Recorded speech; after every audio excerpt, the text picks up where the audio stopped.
Story time audio ബുക്സിലേക്ക് എല്ലാവർക്കും സ്വാഗതം. ജോയ്സി എഴുതിയ കാണാത്ത തീരങ്ങൾ. രാജഗോപാൽ ടെറസിലെത്തിയിരുന്നു. രാത്രി ഭക്ഷണത്തിന് ശേഷം അത് പതിവുള്ളതാണ്. ടെറസിലൂടെ 1/4 മണിക്കൂർ നടത്തം. അതിനിടയിൽ ആ ദിവസത്തെ ആകെ സംഭവങ്ങളും ഇടപാടുകളും വിലയിരുത്തിക്കൊണ്ട് ഒരാത്മപരിശോധനയുണ്ട്. ഇന്നത്തെ ദിവസം നന്നായി ജീവിച്ചോ? സന്തോഷമുള്ളതായിരുന്നോ? നഷ്ടങ്ങൾ എന്തെങ്കിലും സംഭവിച്ചോ? ആരെയെങ്കിലും വേദനിപ്പിച്ചുവോ? ആരെങ്കിലും മനസ്സിനെ മുറിപ്പെടുത്തും വിധം സംസാരിക്കുകയോ പെരുമാറുകയോ ചെയ്തുവോ? രാജഗോപാലിൻ്റെ നടത്തം ഇടയ്ക്ക് താനേ നിലച്ചു. ചെറിയ സംഭവങ്ങളൊന്നും നടത്തത്തെ ബാധിക്കാറില്ല. അതങ്ങനെ യാന്ത്രികമായി തുടർന്നുകൊണ്ടിരിക്കും. ഇടയ്ക്ക് നടത്തം നിന്നു പോവുകയെന്ന് വെച്ചാൽ മനസ്സിൻ്റെ താളം തെറ്റി എന്ന് തന്നെയാണ് അർത്ഥം. അറിയാതെയാണ് നിന്നു പോകുന്നത്. സന്തോഷമുള്ള ദിവസങ്ങളിൽ ഒരു മൂളിപ്പാട്ട് ചുണ്ടത്ത് വരും. ഓർമ്മകളെ നിരത്തി വെച്ച് തിരഞ്ഞാൽ പോലും കണ്ടെടുക്കാൻ കഴിയാത്ത പാട്ടിൻ്റെ വരികൾ ഒരോർമ്മയുമില്ലാതെ തനിയേ വരും. എന്നാൽ നഷ്ടങ്ങളും ദുഃഖങ്ങളും ഉള്ള ദിവസം എല്ലാ വിളക്കുകളും മങ്ങിക്കാണപ്പെടും. പ്രപഞ്ചം പലപ്പോഴും ചലനമറ്റ് സ്തംഭിച്ചു നിൽക്കുന്നതായി തോന്നും. അങ്ങനെ ഒരു അവസ്ഥയാണ് ഇന്ന് രാജഗോപാലിന് തോന്നി. അയാൾ പാരപ്പെറ്റിൽ ചാരി വിദൂരതയിലേക്ക് കണ്ണയച്ചു നിന്നു. തങ്ങളുടെ ഓമനയായി വളർന്നു വന്ന കുഞ്ഞ് താൻ അനാഥയായിരുന്നു എന്ന് തിരിച്ചറിയുന്നത് ഭീകരമായ ഒരവസ്ഥയാണെന്ന് അയാൾക്ക് ബോധ്യമുണ്ടായിരുന്നു. എത്ര വിഗ്രഹങ്ങളാണ് അവളുടെ മനസ്സിൽ ഉടഞ്ഞു വീഴുന്നത്! അവൾ ഈ പരീക്ഷണഘട്ടത്തെ എങ്ങനെ അതിജീവിക്കും? കുറേ സമയം കഴിഞ്ഞ് വാച്ചിൽ നോക്കിയപ്പോഴാണ് അരമണിക്കൂറിലേറെയായി താനങ്ങനെ തന്നെ നിൽക്കുന്നു എന്ന് ബോധ്യം വന്നത്. അയാൾ തിരിച്ചു വരുമ്പോൾ അലിമയുടെ മുറി നോക്കി. അത് തുറന്നു കിടക്കുകയായിരുന്നു. പെട്ടെന്ന് അകത്തേക്കെത്തി നോക്കി. മുറിയിൽ അവളില്ല. രാജഗോപാൽ തൻ്റെ ബെഡ്റൂമിന് നേർക്ക് നീങ്ങി. വിശാഖും വിന്താരയും മ്ലാനവതരരായി വാതിലിനിപ്പുറം അകത്തേക്ക് നോക്കി നിൽപ്പുണ്ട്. രാജഗോപാൽ അകത്തേക്ക് നോക്കി. ശ്രീലക്ഷ്മിയുടെ 2 കാലിലും കെട്ടിപ്പിടിച്ച് മുഖം ചേർത്ത് വിങ്ങിപ്പൊട്ടുകയാണ് അല്ലിമ. കിടക്കയിലിരിക്കുകയാണ് ശ്രീലക്ഷ്മി. അവളും കരയുന്നുണ്ട്. കാൽപാദങ്ങളിൽ നിന്ന് അല്ലിമയെ പിടിച്ചുയർത്താൻ ശ്രമിക്കുന്നുണ്ട്. രാജഗോപാൽ അകത്തേക്ക് കടന്നപ്പോൾ ശ്രീലക്ഷ്മി നിറമിഴികളോടെ ഭർത്താവിനെ നോക്കി. രാജഗോപാൽ വിശാഖൻ്റെയും വിന്താരയുടെയും നേർക്ക് തിരിഞ്ഞ് ശാസിച്ചു. നിങ്ങൾ എന്തിനാ ഇവിടെ നിൽക്കുന്നേ? പോയി കിടന്നുറങ്ങ്. അയാൾ വാതിലടച്ചു. എന്നിട്ട് ഭാര്യയുടെ അടുത്തേക്ക് നീങ്ങി. രാജേട്ടാ, ഭയങ്കര കരച്ചില. ഞാൻ എന്തെല്ലാം പറഞ്ഞിട്ടും. ശ്രീലക്ഷ്മി കണ്ണീരോടെ പറഞ്ഞു. അവൾ അല്ലിമയുടെ മുഖം പിടിച്ചുയർത്താൻ ശ്രമിക്കുന്നുണ്ട്. അവളെ തലോടുകയും പുറത്ത് താളം തട്ടുകയും ചെയ്യുന്നു. കരച്ചിലിന് പക്ഷേ ശമനമൊന്നുമില്ല. രാജഗോപാൽ ചെന്ന് കട്ടിലിരുന്നു. മോളെ! അയാൾ അവളുടെ ചുമലിൽ കൈത്തലം വെച്ച് വിളിച്ചു. അത് അവളുടെ കരച്ചിലിൻ്റെ ശക്തി കൂട്ടിയതേയുള്ളൂ. നിന്നെയല്ലേ മോളെ ഞങ്ങൾക്ക് ആദ്യം കിട്ടിയത്? ഇന്നേ വരെ ഞങ്ങൾ നിന്നോട് എന്തെങ്കിലും ഒരു വേർതിരിവ് കാണിച്ചിട്ടുണ്ടോ? അപ്പോഴേക്കും അല്ലിമ പൊട്ടിക്കരഞ്ഞു. ഞാനും ലക്ഷ്മിയും നിന്റെ അടുത്ത് സ്നേഹം അഭിനയിച്ചതല്ല, അത്രയും സ്നേഹത്തോടെയാ നിന്നെ വളർത്തിയത്. ശ്രീലക്ഷ്മി കിടക്കയിലിരുന്ന് അവളെ പിടിച്ച് തൻ്റെ ദേഹത്തോട് ചേർക്കാൻ ശ്രമിക്കുമ്പോഴെല്ലാം അവൾ അവരുടെ കാലുകളിൽ മുറുകെ പിടിച്ച് പാദത്തിന് മീതെ മുഖമണച്ച് കിടന്ന് കണ്ണീരൊഴുക്കി. പിന്നെ രാജഗോപാൽ അവളോടൊന്നും സംസാരിച്ചില്ല. സാന്ത്വന വാക്കുകൾക്കൊന്നും പ്രസക്തിയില്ലെന്ന് അയാൾക്ക് ബോധ്യപ്പെട്ടു. അവളുടെ സങ്കടം സീമാതീതമാണ്. അവൾ എന്തെല്ലാമാണെന്ന് അഹങ്കരിച്ചിരുന്നുവോ അതെല്ലാം തകർന്നടിയുന്നതിൻ്റെ കരച്ചിലാണിത്. രാജഗോപാലും ശ്രീലക്ഷ്മിയും തമ്മിൽ ഉണ്ടാകാറുള്ള ചെറിയ ശീതസമരങ്ങളിൽ അലിമ എപ്പോഴും അച്ഛൻ്റെ പക്ഷമായിരുന്നു. അമ്മയേക്കാൾ കൂടുതൽ ഗുണവാനും സുന്ദരനുമാണ് അച്ഛൻ എന്നായിരുന്നു അവളുടെ പക്ഷം. അമ്മയെപ്പറ്റി നല്ലത് പറയാനല്ല, അച്ഛൻ്റെ നന്മകൾ വാഴ്ത്താനായിരുന്നു അവൾക്കിഷ്ടം. അച്ഛന് വേണ്ടിയാണെങ്കിൽ എന്ത് സഹായം ചെയ്യാനും എത്ര കഷ്ടപ്പെടാനും അവൾ തയ്യാറായിരുന്നു. എന്നാൽ അമ്മ ഒരു സഹായം ആവശ്യപ്പെട്ടാൽ എന്തെങ്കിലും ഒഴിവുകഴിവ് പറഞ്ഞ് മാറിക്കളയും. അവളുടെ മനസ്സിൽ കൂടി എന്തായിരിക്കാം കടന്നു പോകുന്നതെന്ന് അയാൾക്ക് ഊഹിക്കാൻ കഴിയുന്നുണ്ടായിരുന്നു. ഇത് പശ്ചാത്താപത്തിൻ്റെയും തിരിച്ചറിവിൻ്റെയും വേദനയാണ്. അവൾക്കത് കടന്നുപോയേ പറ്റൂ. അല്ലിമയുടെ ചില കളിയാക്കലുകളും കുറ്റപ്പെടുത്തലുകളും ശ്രീലക്ഷ്മിയെ പലപ്പോഴും സങ്കടപ്പെടുത്തിയിട്ടുണ്ടെന്ന് രാജഗോപാലിനറിയാം. ശ്രീലക്ഷ്മി ഇടയ്ക്ക് ചിലപ്പോഴൊക്കെ സ്വകാര്യമായി പരാതി പറഞ്ഞിട്ടുണ്ട്. അപ്പോഴെല്ലാം താൻ ലക്ഷ്മിയെ ആശ്വസിപ്പിച്ചിട്ടുണ്ട്. നീ അതൊക്കെ അവളോട് ക്ഷമിക്കണം. അച്ഛനും അമ്മയുമില്ലാത്ത കുഞ്ഞാണ് അവളെന്ന് ഓർക്കണം. എന്തുകൊണ്ടാണ് അവൾ അങ്ങനെയൊക്കെ നിന്നോട് പെരുമാറുന്നത്? നീ അവളുടെ അമ്മയാണെന്നുള്ള ഉറച്ച വിശ്വാസം കൊണ്ടല്ലേ? സത്യമറിയാമെങ്കിൽ അവൾ അങ്ങനെ പെരുമാറാൻ ധൈര്യം കാണിക്കുമോ? അതാണ് ശരിയെന്ന് ശ്രീലക്ഷ്മിക്കും പിന്നീട് മനസ്സിലായി. സ്വന്തം മാതാപിതാക്കളാണെന്ന ധൈര്യമാണ് അവളെ ഇത്ര കാലവും മുന്നിൽ തന്നെ നടത്തിയത്. ഇനി ചിലപ്പോൾ അവൾ ഒരു ചുവട് പിന്നിലേക്ക് പോയേക്കാനും സാധ്യതയുണ്ട്. രാജഗോപാൽ അല്ലിമയുടെ ശിരസിലും ചുമലിലും മൃദുവായി തലോടിക്കൊണ്ടേയിരുന്നു. കാലുകൾക്ക് തീ പിടിച്ചതുപോലെയായിരുന്നു സന്ദീപിൻ്റെ അവസ്ഥ. ഒരിടത്തും ഇരിപ്പുറയ്ക്കുന്നില്ല, നിൽക്കാനും കഴിയുന്നില്ല. അല്ലിമയെ വിളിക്കാൻ പലതവണ ഫോൺ എടുത്തുവെങ്കിലും അതിനുള്ള ധൈര്യമുണ്ടായില്ല. വാതിലിൽ തട്ടുന്ന ശബ്ദം കേട്ട് അവൻ ചെന്ന് വാതിൽ തുറന്നു. നന്ദനയാണ്. എന്താ? സന്ദീപ് അവളെ തുറച്ചു നോക്കി. അമ്മയും സന്ദീപേട്ടനും കൂടി സംസാരിക്കുന്നത് മാത്രമേ ഞാൻ കേട്ടുള്ളൂ. എനിക്കത് മനസ്സിലായില്ല. മനസ്സിലായില്ലെങ്കിൽ അമ്മയോട് ചെന്ന് ചോദിക്ക്. അമ്മയോട് ചോദിച്ചപ്പോൾ അമ്മ എൻ്റെ അടുത്ത് ദേഷ്യപ്പെടുന്നു. ശരിക്കും അല്ലി ചേച്ചി അവരുടെ മകളല്ലേ ഏട്ടാ? ആയിരുന്നു. ഇപ്പോൾ എല്ലാവരും കൂടി അല്ലാതാക്കി. അതാണ് സത്യം. ഏട്ടനറിയായിരുന്നു ആ വീട്ടിലെ മോളല്ലെന്ന്. എന്നോട് അമ്മയാണ് പറഞ്ഞത്. അതല്ലിക്കറിയില്ലെന്നും അറിയിക്കരുതെന്നും പറയണ്ടേ? അത് പറഞ്ഞില്ല. ആ പാവം എൻ്റെ തലയിലോട്ട് വെച്ചു. ഏട്ടൻ പറഞ്ഞിട്ടാണോ അല്ലി ചേച്ചി ആദ്യമായിട്ട് അറിഞ്ഞത്? പിന്നല്ലാതെ. ശോ, അത് കഷ്ടമായി പോയല്ലോ. ഇപ്പോൾ അവളുടെ അവസ്ഥ എന്താണെന്ന് എനിക്ക് അറിഞ്ഞുകൂടാ. ഞാൻ പറഞ്ഞതൊന്നും സത്യമല്ലെന്ന് എന്നോട് തർക്കിച്ച് ഫോൺ വെച്ചിട്ട് പോയതാ അവളുടെ അച്ഛനോടും അമ്മയോടും ചോദിക്കാൻ. അയ്യോ, ഇപ്പോൾ ചോദിച്ചിട്ടുണ്ടാവില്ലേ? പിന്നെ ചോദിക്കാണ്ടിരിക്കുമോ? ആരായാലും ചോദിക്കില്ലേ? എന്നിട്ട് അവരെന്ത് പറഞ്ഞു? പിന്നെ വിളിച്ചില്ല. ഏട്ടൻ അങ്ങോട്ട് വിളിച്ചുകൂടായിരുന്നോ? എന്ത് ധൈര്യത്തിൽ ഞാൻ വിളിക്കും? അവളിപ്പോൾ സത്യം അറിഞ്ഞിട്ടുണ്ടാവും. ഇത്രയും കാലം പറയാതിരുന്നിട്ട് അവരത് പറയൂ ഏട്ടാ? അവരങ്ങനെ കള്ളം പറയുന്നവരല്ല. ആയിരുന്നെങ്കിൽ അച്ഛൻ്റെ അടുത്ത് പോലും സത്യം പറയില്ലായിരുന്നു. വേറെ എന്തെങ്കിലും പറഞ്ഞൊഴിഞ്ഞു മാറിയേനെ. നന്ദന അമ്പരപ്പിൽ അല്പനേരം മിണ്ടാതെ നിന്നു. എന്നിട്ട് ചോദിച്ചു, ഇങ്ങോട്ട് വിളിക്കാൻ വേണ്ടി വെയിറ്റ് ചെയ്യാതെ ഏട്ടൻ അങ്ങോട്ട് വിളിച്ചുകൂടെ? എന്നിട്ട് ഞാൻ എന്തു പറയണമെടി? ഇപ്പോൾ എങ്ങനെ ഇരിക്കുന്നു? ഞാൻ പറഞ്ഞതല്ലേ സത്യം എന്ന് ചോദിക്കണോ? ആശ്വസിപ്പിക്കാമല്ലോ. ഏട്ടൻ അറിയാണ്ട് പറഞ്ഞു പോയതാ, വിഷമിക്കരുതെന്ന്. അങ്ങനെ എന്തെങ്കിലുമൊക്കെ പറയണം. ഏട്ടനല്ലേ ഇപ്പോൾ കൂടെ നിൽക്കേണ്ടതും ആശ്വസിപ്പിക്കേണ്ടതും. ഏട്ടനല്ലേ എല്ലാത്തിനും കാരണക്കാരൻ. അതെ, എനിക്കറിയാം. അതുകൊണ്ടാണ് ഞാൻ വിളിക്കാത്തത്. ചേച്ചി വഴക്ക് പറയുമെന്ന് പേടിച്ചിട്ടാണോ? എനിക്ക് അങ്ങനത്തെ പേടിയൊന്നുമില്ല. പക്ഷേ അതിനു മുമ്പ് ഞാനൊരു തീരുമാനമെടുക്കണം. ഞാൻ അവളുടെ ഒപ്പം നിൽക്കുമെന്ന്. അങ്ങനെ തന്നെ വേണം ഏട്ടാ. ഇത്രടം വരെ വിളിച്ചുകൊണ്ട് വന്നിട്ട് ഇട്ടിട്ട് പോയ ഏട്ടൻ ആരായി? ഒരു മനസാക്ഷിയില്ലാത്തവനല്ലേ? അല്ലി ചേച്ചി ആ വീട്ടുകാർ അങ്ങനെയല്ലേ വിചാരിക്കുക? ഞാൻ പോലും അങ്ങനെയേ കരുതൂ. എനിക്കറിയാം. അതുകൊണ്ടാ പറഞ്ഞത്. ഇനി ഞാൻ അല്ലിയെ ഫോൺ ചെയ്യുമ്പോൾ അത് വെറുതെ ആശ്വാസവാക്ക് പറയാൻ വേണ്ടി ആകരുത്. ഏതായാലും എല്ലാം എല്ലാവരും അറിഞ്ഞു കഴിഞ്ഞു. ഒരു പക്ഷേ ഞാൻ ഈ വീടിന് പുറത്തു പോകേണ്ടി വന്നേക്കും. ഒരു പെണ്ണിന് വേണ്ടി വീടും കുടുംബവും എല്ലാം ഉപേക്ഷിച്ചു പോയവൻ എന്ന് പലരും കുറ്റപ്പെടുത്തിയെന്ന് വരും. പക്ഷേ സത്യം അതൊന്നും അല്ലെന്ന് ഞാൻ തന്നെ തെളിയിക്കുകയും ചെയ്യും. സന്ദീപ് തൻ്റെ നിലപാടിൽ ഉറപ്പിച്ചു കഴിഞ്ഞു. ഈ കാര്യത്തിൽ ഞാനും ഏട്ടൻ്റെ കൂടെയാ. ഏട്ടൻ വേറൊന്നും നോക്കണ്ട. ഏട്ടൻ കണ്ട് ഇഷ്ടപ്പെട്ട് അത് തുറന്നു പറഞ്ഞ് കല്യാണം ആലോചിച്ചുവെന്നതാണെങ്കിൽ ഏട്ടൻ അത് നടത്തുക തന്നെ വേണം. അങ്ങനെയല്ലേ ആണുങ്ങൾ ചെയ്യേണ്ടത്? നന്ദന വീറോടെ സന്ദീപിന് പൂർണ്ണ പിന്തുണയും വാഗ്ദാനം ചെയ്തു. ഏട്ടൻ അല്ലി ചേച്ചിയെ വിളിക്ക്. ഇല്ല, ഈ ഒരു രാത്രി കടന്നു പോയിക്കോട്ടെ. ഞാൻ എത്ര വിളിച്ചാലും അവൾക്കിപ്പോൾ സംസാരിക്കാൻ പറ്റുന്ന തോന്നുന്നില്ല. ശരിക്കു പറഞ്ഞാൽ അവളെക്കാൾ വിഷമിക്കുന്നത് ഞാനാ. പക്ഷെ ആരറിയുന്നു? എനിക്കറിയാം ഏട്ടനിന്ന് ഉറങ്ങാൻ പറ്റില്ല. നീ പോയിക്കോ. എനിക്കിപ്പോൾ തനിച്ചിരിക്കുന്നതാ ഏറ്റവും വലിയ സമാധാനം. സന്ദീപ് അവളെ നിർബന്ധിച്ച് തിരിച്ചയച്ചു. രാവിലെ ഏതോ ഭീകര സ്വപ്നത്തിൻ്റെ അന്ത്യത്തിൽ ഞെട്ടിവിറച്ച് സർവാംഗം വിയർത്ത് കുതിർന്നാണ് ശ്രീലക്ഷ്മി കണ്ണു തുറന്നത്. എന്നിട്ടും സ്വപ്നത്തിൻ്റെ അന്തിമ ദൃശ്യങ്ങൾ കാഴ്ചയിൽ അവശേഷിച്ചു. വെള്ളരിപ്രാവിനെ പോലൊരു കുഞ്ഞ് ശ്രീലക്ഷ്മിയോടൊപ്പം ഉണ്ടായിരുന്നു.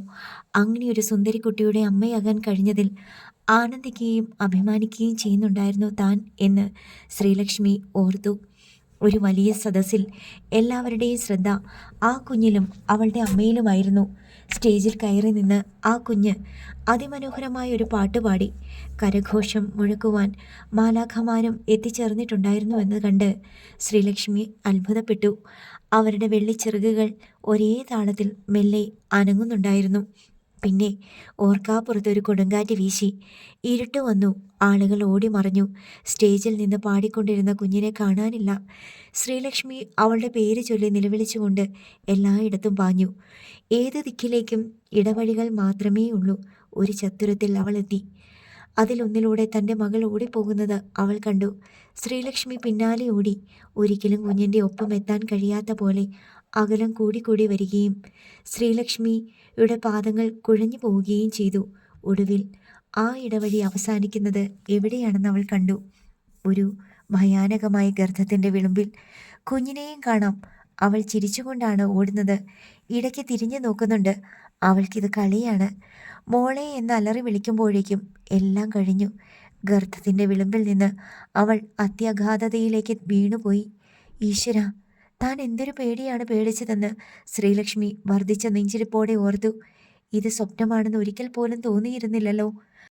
ആ പേടിയിൽ സ്വപ്നത്തിൽ തന്നെ താൻ മരിച്ചു പോകുമായിരുന്നുവെന്ന് ശ്രീലക്ഷ്മി വിചാരിച്ചു. ഒരു പക്ഷേ ഇങ്ങനെയാകാം ആളുകൾ ഉറക്കത്തിൽ മരിച്ചു പോകുന്നത്. കിതപ്പടങ്ങിയപ്പോൾ ശ്രീലക്ഷ്മി കിടക്കയിൽ കിടന്നു തന്നെ ഇരുവശവും നോക്കി. രാജഗോപാൽ ഒരു വശത്ത് കിടന്നുറങ്ങുന്നുണ്ട്. പെട്ടെന്ന് നെഞ്ചിൽ ഒരാന്തലുണ്ടായി. അല്ലിമ എവിടെ?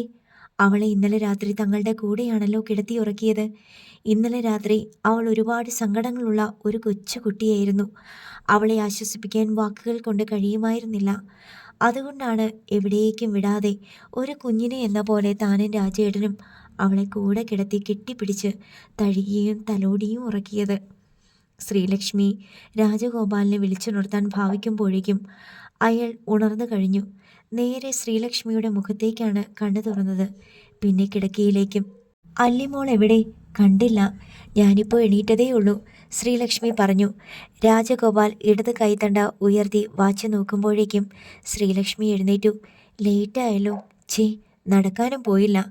അവൾ എന്താ വിളിക്കാതെ എണീറ്റ് പോയത്? പാതി ആത്മഗതമായിട്ടുള്ള ആ ചോദ്യങ്ങൾക്കൊന്നും ശ്രീലക്ഷ്മി ഉത്തരം പറഞ്ഞില്ല. വാഷ് ബേസിനിൽ മുഖം കഴുകി മുടി വാരിക്കെട്ടി അവൾ അല്ലിമയെ തിരക്കി. തെല്ല് വെപ്രാളത്തോടെ മുടി വിട്ടിറങ്ങി. അല്ലിമയുടെ മുറിയിൽ അവളില്ല. വിശാഖും മിന്താരയും ഇനിയും ഉണർന്നിട്ടില്ല. കിച്ചണിൽ ശബ്ദം കേട്ട് ശ്രീലക്ഷ്മി അവിടേക്ക് ചെന്നു. അവിടെയുണ്ടല്ലി. എത്ര നിർബന്ധിച്ചാലും അടുക്കളയിൽ കയറാത്തവൾ എന്തൊക്കെയോ ജോലി ചെയ്യുകയാണ്. ഇന്നലെ രാത്രിയിലെ പ്രത്യേക സാഹചര്യത്തിൽ ഉപേക്ഷിക്കപ്പെട്ട് കിടന്ന അടുക്കള അവൾ വെടുപ്പാക്കിയിരുന്നു. കഴുകാതെ സിങ്കിൽ കൂട്ടിയിട്ടിരുന്ന പാത്രങ്ങളെല്ലാം കഴുകി യഥാസ്ഥാനത്തടുക്കി. സ്റ്റൗവിൽ ഇഡലിപ്പാത്രം ഇരിപ്പുണ്ട്. അവൾ അതിൻ്റെ മൂടി പൊക്കിയപ്പോൾ ആവി ശക്തിയായി പൊന്തി. അത് മുഖത്തടിച്ച് അവൾ തല പിന്നോട്ട് വെട്ടിച്ചു. ഇഡലിത്തട്ടെടുത്ത് അതിൻ്റെ ഇഡലി ഒരു സ്റ്റീൽ ബേസിനുള്ളിലേക്ക് തട്ടിയിട്ടു. അതിനിടയിൽ ഓർക്കാപ്പുറത്ത് അവളുടെ നോട്ടം ശ്രീലക്ഷ്മിയുടെ മേൽ വീണു. ഒരു നിമിഷം അവൾ സ്തബ്ധയായി. ശ്രീലക്ഷ്മിയുടെ മുഖം മുറുകി. നീ എന്താ ഇവിടെ ചെയ്യുന്നേ? ശ്രീലക്ഷ്മി അകത്തേക്ക് കടന്നു ചെന്നു. ഇഡലി ഉണ്ടാക്കി. പിന്നെ ചട്നിക്കുള്ളതൊക്കെ എടുത്ത് വെച്ചിട്ടുണ്ട്. മിക്സിയിലോട്ട് അരച്ചിട്ട് ചൂടാക്കി കടുക് പൊട്ടിച്ചെടുത്താൽ മാത്രം മതി. ചായ ഇട്ടിട്ടുണ്ട്, എടുക്കട്ടെ? ശ്രീലക്ഷ്മി അവളുടെ മുഖത്തേക്ക് തുറച്ചു നോക്കി. അവരുടെ കണ്ണുകളിൽ സങ്കടവും ദേഷ്യവും ഇരമ്പി. അടുക്കളയിൽ ഒരു കൈ സഹായിക്കാൻ കെഞ്ചി പറഞ്ഞാലും കേൾക്കാത്തവളാണ്. കിച്ചൺ അമ്മയുടെ സാമ്രാജ്യമാ. എനിക്ക് ആ സാമ്രാജ്യത്തിലേക്ക് അതിക്രമിച്ച് കയറാൻ ഒട്ടും ഇഷ്ടമില്ല. അല്ലെങ്കിൽ IASന് പോണ ഞാനെന്തിനാ അടുക്കള പണിക്ക് നിൽക്കുന്നത്? ഇതായിരുന്നു അവളുടെ വാദം. പെൺകുട്ടികളായാൽ അത്യാവശ്യം അടുക്കള ജോലികളും പാചകവും അറിഞ്ഞിരിക്കണം എന്ന് പറഞ്ഞ് നിർബന്ധിച്ചാണ് എന്തെങ്കിലും ചെയ്യിക്കാറുള്ളത്. അപ്പോഴും പൂച്ചയുടെ കഴുത്തിൽ കയറിട്ട പോലെ നിൽക്കും. മതിയില്ലേ, പോരെ, ഇനി പൊയ്ക്കോട്ടെ എന്ന് കൂടെ കൂടെ ചോദ്യം വരും. രാവിലെ ചായയിട്ട് കയ്യിൽ കൊണ്ടുവച്ച് കൊടുക്കും. അത് ഇടത് കൈയിൽ പിടിച്ചുകൊണ്ടാണ് പത്രം വായന. ചായ കുടിക്കണമെന്ന് നിർബന്ധമില്ല. എന്നാലും ഇടത് കൈയിൽ ചായ ഉണ്ടായിരിക്കും. അത് തണുത്ത് കഴിയുമ്പോൾ വാഷ് ബേസിനിൽ ഒഴിച്ചു കളയുകയാണ് മിക്കപ്പോഴും പതിവ്. പക്ഷേ ചായ കിട്ടിയില്ലെങ്കിൽ വലിയ കോലാഹലമുണ്ടാക്കും. അവൾക്കിന്ന് ചായ വേണ്ട, പത്രം വേണ്ട. നീയാണോ എന്നിവിടെ ചായ ഉണ്ടാക്കാറ്? ശ്രീലക്ഷ്മി ചോദിച്ചു. നിന്നോട് ആര് പറഞ്ഞു അടുക്കളയിൽ കയറാൻ? എന്തിനാ അമ്മ എന്നോട് ദേഷ്യപ്പെടുന്നേ? എനിക്കറിയണം. എന്താ നിന്റെ ഉദ്ദേശ്യം? ഒന്നുമില്ലെന്നേ. അലിമയുടെ സ്വരം താണു. പിന്നെന്താ ഇന്നൊരു മാറ്റം? സ്തോഭം കൊണ്ട് ശ്രീലക്ഷ്മിയുടെ സ്വരത്തിൽ വിറ പടർന്നു. ഇന്നലെ എനിക്കൊരു വെളിച്ചം കിട്ടിയല്ലോ. എന്ത് വെളിച്ചം? പറയടി, എന്ത് വെളിച്ചമാ നിനക്ക് കിട്ടിയത്? ശ്രീലക്ഷ്മിയുടെ ഒച്ച ഉയർന്നു. അലിമ അമ്പരപ്പോടെ നോക്കി. അമ്മേ പ്ലീസ് വഴക്ക് പറയല്ലേ. നീ പറ മനസ്സിലുള്ളത്. പറ, ഒറ്റ ദിവസം കൊണ്ട് നീ ഞങ്ങൾ കന്യയായോ? അതല്ല അതല്ല അമ്മേ, പിന്നെന്താണ്? പറ, എനിക്കറിയണം. പെട്ടെന്നൊരു കരച്ചിൽ ഇരമ്പി വന്നത് വിഴുങ്ങിക്കൊണ്ട് അലിമ ഗദ്ഗതത്തോടെ പറഞ്ഞു. ഞാനിവിടെ കിടന്ന് എന്തുമാത്രം അഹങ്കരിച്ചിട്ടുണ്ടമ്മേ, ഒന്നും അറിയാതെ. മുമ്പ് എങ്ങനെയായിരുന്നോ അങ്ങനെയൊക്കെ തന്നെ മതി ഇനിയും.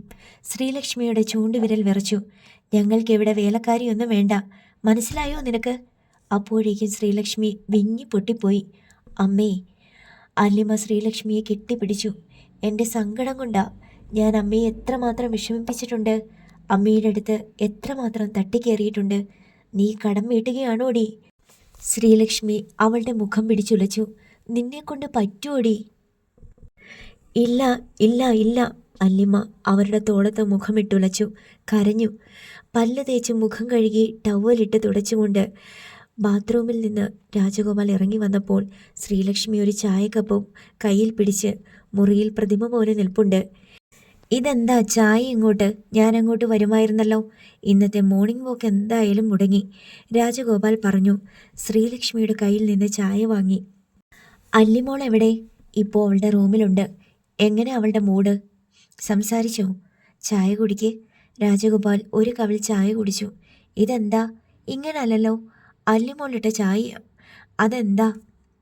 രാജേട്ടൻ തന്നെ ചോദിച്ചു നോക്കണം. ഞാൻ ചെന്ന് നോക്കുമ്പോൾ അടുക്കളപ്പണിയാ, എന്തൊക്കെയോ ചെയ്തു വെച്ചിട്ടുണ്ട്. ഇഡലി, ചട്നി, ചായ. അപ്പോഴാണ് രാജഗോപാൽ ശ്രദ്ധിച്ചത്. ശ്രീലക്ഷ്മിയുടെ കണ്ണ് കലങ്ങിയിരിക്കുന്നു, ശബ്ദം ഇടർന്നു. അവൾക്ക് എന്തു പറ്റി? എനിക്കറിഞ്ഞുകൂടാ.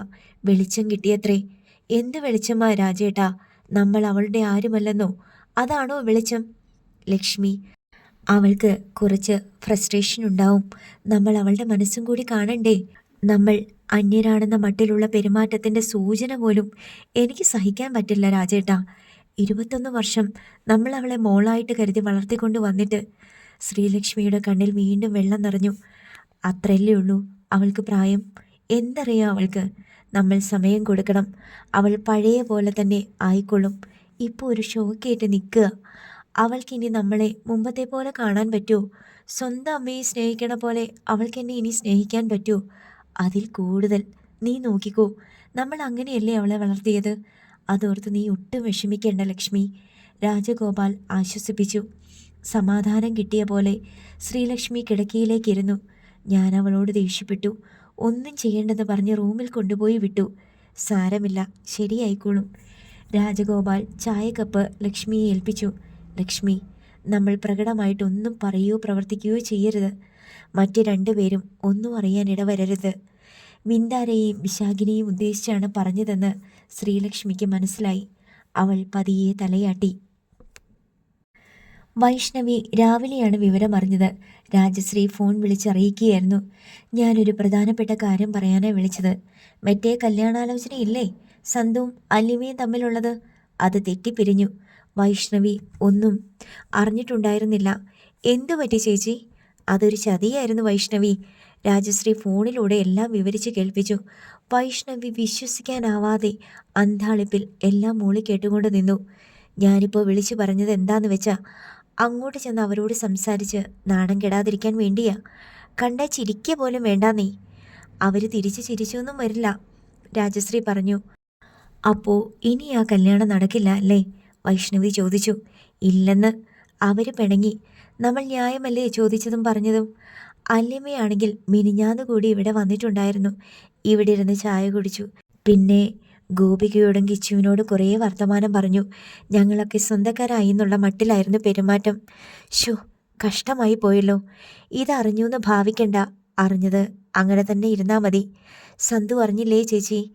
അറിയാതെ പറ്റില്ലല്ലോ. അവൻ എന്താ പറയുന്നേ? നമ്മളെ അവർ പറ്റിക്കാൻ ശ്രമിച്ചു എന്നുള്ളത് അവന് ബോധ്യമായിട്ടുണ്ട്. അവനായിരുന്നല്ലോ അവളെ തന്നെ വേണമെന്ന് നിർബന്ധം. ഇപ്പോൾ വേണ്ടത് വെച്ചോ. അല്ലാതെ എന്തു ചെയ്യും? ജയേട്ടന് നിനക്കറിയാമല്ലോ. ഇനിയിപ്പോൾ അവർ ജാതകവും കൊണ്ടുവന്നെന്നിരിക്കട്ടെ, അച്ഛനും അമ്മയും ഇല്ലാത്ത അനാഥയെ കല്യാണം കഴിക്കാൻ ജയേട്ടൻ സമ്മതിക്കുമോ? ഒരിക്കലുമില്ല. സന്തുവിന് അത് മതിയെന്ന് പറഞ്ഞാലോ? അവൻ ഇന്നലെ അല്ലിമയോട് സംസാരിച്ചു. അവളോട് കാര്യങ്ങളെല്ലാം തുറന്നു പറഞ്ഞു. അവൾ അവരുടെ മകളല്ലെന്നുള്ള കാര്യം പറഞ്ഞു. വൈഷ്ണവി ആശ്ചര്യപ്പെട്ടു. ഓ, അവൻ അങ്ങ് പറഞ്ഞു പോയി. പറയരുതെന്ന് അവനോട് പറയാനും വിട്ടുപോയി. അപ്പോൾ അല്ലിമയുടെ വീട്ടിലും എന്തെങ്കിലുമൊക്കെ പ്രശ്നം ഉണ്ടായി കാണില്ലേ? എന്ത് പ്രശ്നം ഉണ്ടാകാനാ? അവൾക്കൊരു ഷോക്കായി കാണും. അത് പതിയെ പതിയെ മാറിക്കോളും. നിങ്ങൾക്കിതെല്ലാം നിസ്സാരമല്ലേ? പിന്നിൽ നിന്ന് ചോദ്യം കേട്ട് രാജശ്രീ പെട്ടെന്ന് മുഖം തിരിച്ചു. നന്ദന വാതിൽക്കൽ നിൽക്കുന്നു. നീ ഒളിച്ചു നിന്ന് കേൾക്കുമായിരുന്നോടി? പിന്നെ മഹാരഹസ്യമല്ലേ പറഞ്ഞുകൊണ്ടിരിക്കുന്നേ? ഒളിഞ്ഞു നിന്ന് കേൾക്കാൻ കൊള്ളാം. നന്ദന പിന്തിരിഞ്ഞ് കോണിപ്പടി കയറി മുകളിലേക്ക് പോയി. ആരാ ചേച്ചി? വൈഷ്ണവിയുടെ ചോദ്യം വന്നു. നന്ദനയാ. അവളും അറിഞ്ഞോ? അവൾക്ക് ഇഷ്ടപ്പെട്ടില്ല. അവൾ സന്തുവിൻ്റെ സൈഡാ. പിള്ളേരൊക്കെ അങ്ങനെയാണെന്നേ. എപ്പോഴും പ്രേമിക്കുന്നവരുടെ കൂടെയേ നിൽക്കൂ. അവർക്കെന്തറിയാം? അനുഭവജ്ഞാനമില്ലല്ലോ. ഞാൻ പിന്നെ വിളിക്കാം. ഇതൊന്നറിയിക്കാൻ വേണ്ടി മാത്രം വിളിച്ചതാ, രാജശ്രീ പറഞ്ഞു. നന്ദന ചെല്ലുമ്പോൾ സന്ദീപ് കട്ടിലിൽ ഇരിപ്പുണ്ട്. അയ്യോ, ഇതെന്താ ഇങ്ങനെ? കണ്ണ് രണ്ടും കണ്ടില്ലേ, കള്ളികുടിയന്മാരുടെ മാതിരി. സന്ദീപ് അവളെ നോക്കിയതല്ലാതെ ഒന്നും പറഞ്ഞില്ല. വിളിച്ചോ? ആരെ? അല്ലി ചേച്ചിയെ. ഇല്ല. എന്താ വിളിക്കാത്തെ? ധൈര്യം കിട്ടുന്നില്ലേ? ഞാൻ തന്നെ ശരിയല്ല. ഞാനൊന്ന് പ്രിപ്പയർഡ് ആവാതെ. ഒന്നും വേണ്ട ഏട്ടാ. ഏട്ടൻ ഇന്നലെ രാത്രി ഉറങ്ങിയില്ലല്ലോ. അല്ലി ചേച്ചി ഉറങ്ങിയിട്ടുണ്ടാവില്ല. വിളിക്ക്. എന്നാലേ നിങ്ങൾക്ക് രണ്ടുപേർക്കും സമാധാനം കിട്ടൂ. നന്ദന ഫോൺ എടുത്ത് സന്ദീപിൻ്റെ കയ്യിൽ കൊടുത്തു. സന്ദീപ് സംശയിച്ച് നന്ദനയെ നോക്കി. ഇതിന് മുൻകരുതലും കുറച്ചിലും നാണക്കേടും ഒന്നുമില്ല ഏട്ടാ. മനസ്സ് തുറന്ന് കാണിക്കലല്ലേ. വല്ലതും ഒളിച്ചു പിടിക്കാനുണ്ടെങ്കിലല്ലേ തയ്യാറെടുപ്പ്. അവൾക്ക് എങ്ങനെ ഇതൊക്കെ അറിയാം? വിസ്മയത്തോടെ അവൻ അവളെ നോക്കി. വിളിക്ക്. സന്ദീപ് അല്ലിമ്മയുടെ നമ്പറിലേക്ക് കോൾ ചെയ്തു. 2 തവണ റിങ് ചെയ്തു. തീരുന്നത് വരെ രണ്ടുപേരും വർദ്ധിച്ച ഹൃദയമിടിപ്പോടെ ഫോണിലേക്ക് നോക്കിയിരുന്നു. ഒന്നൂടെ വിളിക്ക്, എടുക്കും, നന്ദന പ്രേരിപ്പിച്ചു. സന്ദീപ് 1 തവണ കൂടി കോൾ ബട്ടൺ അമർത്തി. കോൾ പോയിക്കൊണ്ടിരുന്നു. പെട്ടെന്ന് ഡിസ്പ്ലേയിൽ അക്കങ്ങൾക്ക് കീഴിൽ സമയസൂചിക ചലിച്ചു തുടങ്ങി. സന്ദീപിന് ശ്വാസം നിലച്ച പോലെയായി. ഹലോ. മറുവശത്ത് നിന്ന് നനഞ്ഞു കുതിർന്നൊരു ശബ്ദം. ഹലോ അല്ലി. സന്ദീപേട്ടാ. ഇനി എന്ത് പറയണമെന്നറിയാതെ സന്ദീപ് സ്തബ്ധനായി. അപ്പുറത്തു നിന്ന് ചുടുനിശ്വാസം വന്നു. അതേ നിമിഷം തന്നെ അതുപോലെ അപ്പുറത്തേക്കും പോയി. ഹലോ അല്ലി. സന്ദീപേട്ടാ, സോറി. തൊണ്ടയിടറിയാണ് ശബ്ദം വരുന്നത്. ഇന്നലെ വീറോടെ തർക്കിച്ചു പോയവളാണ്. എന്തിനാണ് സോറി? ഞാൻ ഇന്നലെ വിളിക്കേണ്ടതായിരുന്നു. എന്നെക്കൊണ്ട് പറ്റിയില്ല സന്ദീപേട്ടാ, സോറി. ഒടുവിൽ സ്വരം ഇടറിയടഞ്ഞുവെന്ന് സന്ദീപിന് മനസ്സിലായി. അല്ലി എന്നോട് സോറി പറയണ്ട. അല്ലി ഒരു തെറ്റും ചെയ്തിട്ടില്ലല്ലോ. പിന്നെന്തിനാ? സന്ദീപിൻ്റെ സ്വരം ആർദ്രമായി. ഞാനല്ലേ തർക്കിക്കാൻ വന്നതും ഇതിവിടം വരെ എത്തിച്ചതും എല്ലാറ്റിനും കൂടിയാ പറയണത്. Extremely sorry. ഇനി നമ്മൾ തമ്മിൽ സംസാരിച്ചെന്ന് വരില്ല. അതുകൊണ്ടാ. അല്ലി, എനിക്കിപ്പോഴും നിന്നോട് സ്നേഹമേ ഉള്ളൂ. വേണ്ട, അങ്ങനെ പറയരുത്. നമ്മൾ രണ്ടുപേരും കുറ്റക്കാരല്ല. അല്ലിയുടെ അച്ഛനും അമ്മയും ചിലതൊക്കെ മറച്ചു വയ്ക്കാൻ ശ്രമിച്ചു. അതുകൊണ്ടല്ലേ? സന്ദീപേട്ടാ, പ്ലീസ്, എൻ്റെ അച്ഛനെയും അമ്മയും കുറ്റം പറയരുത്. ഇന്നലെ വരെ അവൻ എനിക്ക് അച്ഛനും അമ്മയും മാത്രമായിരുന്നു. ഇന്നെനിക്ക് അവരെൻ്റെ ദൈവങ്ങളാ. അവരെ പറയരുത്. നമുക്കിവിടെ എല്ലാം അവസാനിപ്പിക്കാം. ഒരിക്കൽ കൂടെ സോറി. ഒരു തേങ്ങലിൽ അവളുടെ സ്വരം നിലച്ചു. അടുത്ത നിമിഷം ഫോണും ഡിസ്കണക്റ്റായി. സന്ദീപ് മെല്ലെ ചെവിയിൽ നിന്ന് ഫോൺ മാറ്റി. എന്നിട്ട് അതിലേക്ക് നോക്കി അന്ധനെ പോലെ ഇരുന്നു. ഏട്ടാ, എന്താ പറഞ്ഞത്? നന്ദന ആശങ്കപ്പെട്ടു. സന്ദീപ് ഇടം കൈകൊണ്ട് മുഖം പൊത്തി മുന്നോട്ട് കുനിഞ്ഞിരുന്നു. അവൻ്റെ വിരലുകൾക്കിടയിലൂടെ കണ്ണുനീർ ഊറി വന്നു. വൈഷ്ണവി നിർബന്ധിച്ചിട്ടാണ് കിഷോർ ഹരിപ്പാട്ടേക്ക് ഫോൺ ചെയ്തത്. സന്ദീപിൻ്റെ ഫോൺ നമ്പറിൽ 2 തവണ റിങ് ചെയ്തതേയുള്ളൂ. അപ്പോഴേക്കും മറുവശത്ത് ഹലോ കേട്ടു. സന്ദീപേട്ടാ, ഫോൺ കയ്യിൽ തന്നെ വെച്ചിരിക്കുകയായിരുന്നോ? ആണ്. എന്താ വിളിച്ചേ? അമ്മ പറഞ്ഞിട്ട് വിളിച്ചതാ. പെണ്ണുങ്ങൾക്ക് ന്യൂസ് എക്സ്ചേഞ്ച് ചെയ്തില്ലെങ്കിൽ ഭയങ്കര സമാധാനക്കുറവാ. വൈഷ്ണവി അടുത്ത് നിൽപ്പുണ്ടായിരുന്നു. അവർ മകൻ്റെ കൈത്തണ്ടയിൽ പിച്ചി. കിച്ചു, ഞാൻ കുറച്ച് ടെൻഷനിലാ. എന്നോടിപ്പോൾ സില്ലിയായിട്ട് സംസാരിക്കല്ലേ. നിനക്ക് എന്താ അറിയേണ്ടതെന്ന് വെച്ചാൽ ചോദിച്ചു. ഒന്നുമില്ലെന്നേ. സന്ദീപേട്ടൻ്റെ കല്യാണാലോചനയ്ക്ക് തുടക്കമിട്ടത് ഞങ്ങളാണല്ലോ. ഞങ്ങളുടെ ഹൗസ് വാമിംഗ് ആയിരുന്നല്ലോ എല്ലാത്തിനും കാരണം. അതേക്കുറിച്ച് നീ വറീഡ് ആവണ്ട കിച്ചു. ഇപ്പോൾ അമ്മ പറഞ്ഞാൽ ഞാൻ അറിഞ്ഞത് മാരേജ് നടക്കില്ലാന്ന്.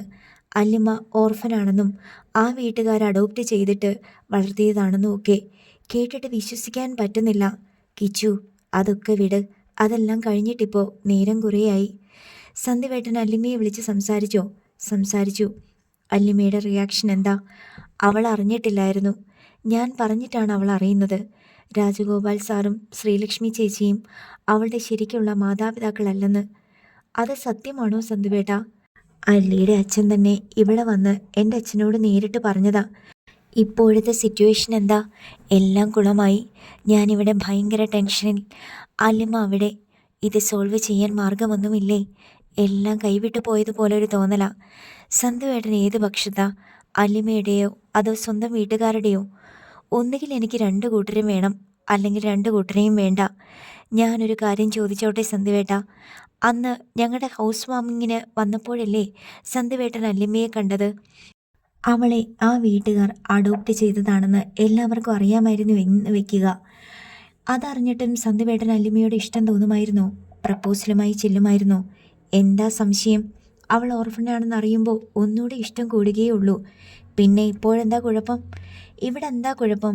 ഈ അറിവൊക്കെ തലതിരിഞ്ഞല്ലേ എൻ്റെ ചെവിയിലെത്തിയത്. ആദ്യം വിശ്വസിക്കാൻ പ്രയാസം, അത് കഴിഞ്ഞപ്പോൾ മനഃപൂർവ്വം മറച്ചു പിടിച്ചില്ലേ എന്നൊരു സംശയം. ആരും മറച്ചു പിടിച്ചെന്ന്? നമ്മൾ പ്രപ്പോസലുമായിട്ട് ചെന്നപ്പോൾ അവർ പറഞ്ഞില്ല. അല്ലിയും എന്നോട് മറച്ചു വെച്ചല്ലോ എന്നൊരു പരിഭവം. അപ്പോൾ കുറേ ദേഷ്യവും അമർഷവും സങ്കടവും ഒക്കെ തോന്നി. ഇപ്പം എന്താ സന്തുവേട്ടൻ്റെ മനസ്സിൽ? അവരുടെ ഭാഗത്താണോ കുറ്റം? അല്ലട കിച്ചു, അവരുടെ ഭാഗത്ത് ഒരു തെറ്റുമില്ല. അല്ലിമയെ അഡോപ്റ്റ് ചെയ്തതാണെന്നുള്ള സത്യം കഴിയുന്നിടത്തോളം ആരെയും അറിയിക്കരുതെന്ന് അവരാഗ്രഹിച്ചു. അല്ലിയെപ്പോലും അറിയിക്കാത്ത രഹസ്യമല്ലേ? നിവർത്തികേട് കൊണ്ട് മാത്രമാണ് അവർ അച്ഛനോട് സത്യം പറഞ്ഞത്. അവർക്ക് കള്ളത്തരം കാണിക്കാനുള്ള സാധ്യത 99% ആയിരുന്നു. പക്ഷേ അവരത് ഉപേക്ഷിച്ചിട്ട് സത്യം പറയാനുള്ള ഒരേ ഒരു സാധ്യത വെച്ച് അത് വെളിപ്പെടുത്തി. അതിനൊരു സല്യൂട്ട് കൊടുക്കേണ്ടതാ. പിന്നെ അല്ലി, അവൾക്കൊന്നും അറിയില്ലായിരുന്നല്ലോ. അവളും ഒരു തെറ്റും ചെയ്തിട്ടില്ല. എനിക്കിഷ്ടക്കൂടുതലേ ഉള്ളൂ. അപ്പോൾ ഇനി എന്താ സന്തുവേട്ടൻ്റെ ഉദ്ദേശം? അച്ഛനോട് പറയും കല്യാണം നടത്തി തരണമെന്ന്. അച്ഛൻ സമ്മതിച്ചില്ലെങ്കിൽ എന്തൊക്കെ സംഭവിച്ചാലും അല്ലിയെ ഞാൻ വിട്ട് കളയില്ല. ഓക്കെ, അതറിഞ്ഞാൽ മതി. വെക്കട്ടെ. കിഷോർ കോൾ കട്ട് ചെയ്തിട്ട് വൈഷ്ണവിയെ നോക്കി. അമ്മേ, സന്തുവേട്ടൻ അവളുടെ കൂടെയാ. ഈ കേസിൽ ജഡ്ജി അദ്ദേഹം തോറ്റു തുന്നം പാടുന്ന ലക്ഷണമാ. വീട്ടുകാരെ ധിഖരിച്ച് അവൻ അവളെ കല്യാണം കഴിക്കുമോ? വൈഷ്ണവി നിഷേധാർത്ഥത്തിൽ തലയാട്ടി. അതെനിക്കറിയില്ല. കേട്ടിടത്തോളം ഞാനും അല്ലിമയുടെയും വീട്ടുകാരുടെയും കൂടെയാ. അല്ലിമ സ്വന്തം മോളല്ലാഞ്ഞിട്ടും അത് അവളെപ്പോലും അറിയിക്കാതെ ഇത്രനാൾ വളർത്തിയ അവരെ സമ്മതിക്കണ്ടേ? എന്നും കാണുന്ന നമുക്ക് പോലും തോന്നിയിട്ടില്ലേ അവർക്ക് മൂത്ത മകളോടാണ് സ്നേഹക്കൂടുതലെന്ന്? അത് സമ്മതിക്കണം കേട്ടോ. എന്നെക്കൊണ്ട് പറ്റില്ല അവനവൻ്റെ മക്കളെക്കാൾ വേറൊരുത്തിയെ സ്നേഹിക്കാൻ. പക്ഷേ രാജി ചേച്ചിയും ജയദേവൻ ചേട്ടനും സമ്മതിച്ചു കൊടുക്കുന്ന തോന്നണില്ല. അവർ തോറ്റുപോകും അമ്മേ. സന്ദീപേട്ടൻ അലിമയെ സ്വീകരിക്കാൻ റെഡിയാണെങ്കിൽ അവർക്ക് എന്ത് ചെയ്യാൻ പറ്റും? ആ വീട്ടിൽ താമസിക്കാൻ പറ്റില്ലാന്നും പറഞ്ഞ് ഇറക്കി വിടാം. പക്ഷേ സന്ദീപേട്ടന് ജോലിയുണ്ടല്ലോ. ആരുടെയും സഹായമില്ലാതെ അവർക്ക് ജീവിക്കാൻ പറ്റും. തൽക്കാലം ഒരു വാടക വീട് എടുക്കണമെന്നല്ലേ ഉള്ളൂ. ജയദേവൻ ചേട്ടനെ എതിർത്ത് സന്തു എന്തെങ്കിലും ചെയ്യുവടകിച്ചു? അതിനുള്ള ധൈര്യമുണ്ടോ അവന്? എനിക്ക് തോന്നുന്നില്ല. വൈഷ്ണവി പറഞ്ഞു. ഞാൻ സന്തുവേട്ടനെ സപ്പോർട്ട് ചെയ്യും അമ്മേ. പണ്ടത്തെ ട്രഡീഷണൽ ഫാമിലി ഹൈറാർക്കിയൊന്നും ഇപ്പോൾ നടക്കില്ല. സന്തുവേട്ടന് അലിമയെ വേണ്ടെങ്കിൽ ഞാൻ അവളെ കല്യാണം കഴിക്കും, അവൾക്ക് സമ്മതമാണെങ്കിൽ, കിഷോർ വീറോടെ പറഞ്ഞു. വൈഷ്ണവി ആശ്ചര്യപ്പെട്ട മകനെ നോക്കി. ഞെട്ടണ്ട, ഞാൻ ഉള്ള കാര്യമാ പറഞ്ഞത്. അവൾക്ക് ജാതകമില്ലെങ്കിൽ, അവൾ ഓർഫനാണെങ്കിൽ എൻ്റെ അച്ഛനും അമ്മയും എന്നോട് പറയുമോ അവളെ കല്യാണം കഴിക്കാൻ സമ്മതിക്കില്ലെന്ന്? ആ ചോദ്യത്തിൽ വെല്ലുവിളിയുടെ മുനകൾ വെട്ടിത്തിളങ്ങി. എനിക്കോ നിന്റെ അച്ഛനോ ജാതകം അത്ര നിർബന്ധമല്ലല്ലോ. ജയദേവൻ ചേട്ടന് അത് നിർബന്ധമായതുകൊണ്ടല്ലേ? അല്ലിമ അഡോപ്റ്റഡ് ആണെന്നുള്ളത് വലിയ പോരായ്മയാണോ? പോരായ്മ തന്നെയാണ്. പക്ഷേ ഞാനും നിന്റെ അച്ഛനും അതിൻ്റെ പേരിൽ അവളെ വേണ്ടെന്ന് വെക്കില്ല. അച്ഛനെയും അമ്മയും പോലെ തന്നെ ആവണ്ടേ സന്ദീപേട്ടൻ്റെ അച്ഛനും അമ്മയും? അവർക്ക് എന്തുകൊണ്ടാണ് ഇതൊക്കെ അംഗീകരിക്കാൻ ഇത്ര മടി? അച്ഛനും അമ്മയും വീടും കുടുംബവും ഇല്ലാത്ത അനാഥ കുട്ടിയെന്ന് പറയുമ്പോൾ അതിൽ കുറച്ച് നെഗറ്റീവ് ഉണ്ട്. ഇല്ലെന്നൊന്നും നീ പറയണ്ട, വൈഷ്ണവി സമർത്ഥിച്ചു. അമ്മേ, അച്ഛനും അമ്മയും ഇല്ലാണ്ട് കുട്ടികൾ ഉണ്ടാവില്ലല്ലോ. ആ അച്ഛനും അമ്മയ്ക്കും എന്തായാലും കുടുംബവും ഉണ്ടാവും. കുഞ്ഞ് ഉപേക്ഷിക്കപ്പെട്ടെന്നുള്ളത് കുഞ്ഞിൻ്റെ തെറ്റാണോ? തെറ്റ് ചെയ്തത് ഉപേക്ഷിച്ചവരാ. അവരെൻ്റെ അച്ഛൻ്റെയും അമ്മയും പോലെയോ സന്ദീപേട്ടൻ്റെ അച്ഛനെയും അമ്മയും പോലെയോ ഞെളിഞ്ഞ് നടപ്പുണ്ടായിരിക്കും. അവർക്ക് സ്ഥാനമാനങ്ങൾ കാണും.